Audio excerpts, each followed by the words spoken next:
Simon, Aston Villa host Leeds tomorrow night. It's live on talkSPORT.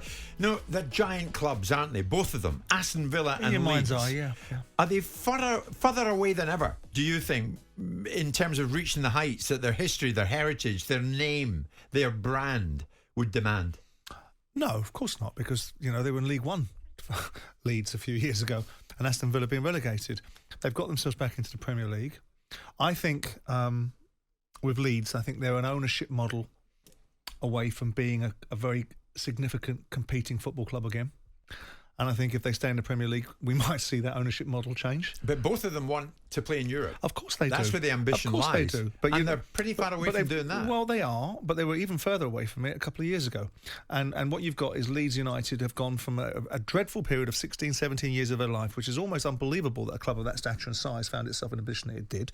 It's got itself back into the Premier League. It hasn't spent enormous money in the Premier League to compete there.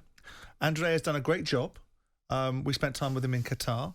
And done a great job getting Leeds back into the Premier League. I do think there probably is an ownership model change that needs to happen, and you'll probably find it's the Americans, because you don't see American investment into football clubs without necessarily some degree of engagement, and that's why you've got an American management in the dugout.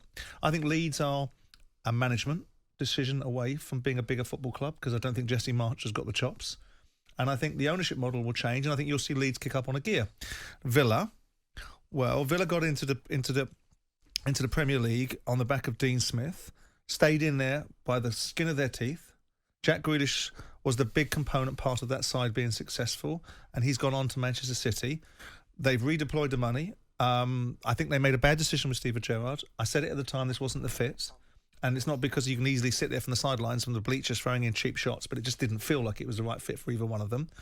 They've now got a grown-up manager. With due respect to Steven Gerrard, I don't mean that he's a child. I mean that in management terms, he's not in the same bracket as Unai Emery.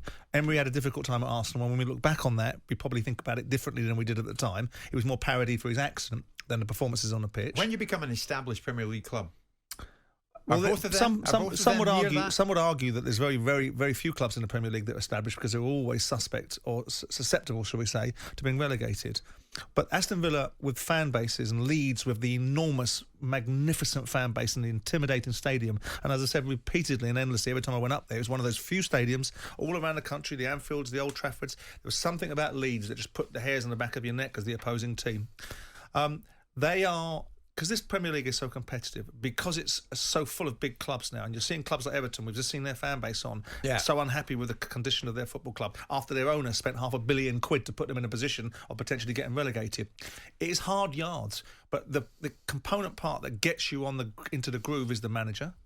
Unai Emery, I think, will have the ability to lift Villa to another level and take them further up the pyramid, alongside this ownership model that we know, Wes Edens and those guys that have got money and want to back it. Then the Leeds question is, I think that ultimately Leeds are going to have to spend more money than they're currently spending. Well, Simon, on that very subject, as you're speaking, I've just had a message that Leeds United have now agreed a £35 million deal for Hoffenheim forward Jorginho Rutter. Yeah, I mean... So it's Radra Zani. But you can see, OK, that's not... let's be clear. These clubs get 120, 130 million pounds for opening their gates from the Premier League, plus, from the TV companies, plus whatever else they get. They can afford to be spending 30, 40, 50, 60 million pounds per season on capitalisable transfer values. So it's not, I don't look at it and go, wow, Leeds are really going after it with 35 million. You can see, I watched Leeds in the last couple of games over the last week or so. I watched them against West Ham and I watched them in the Cup.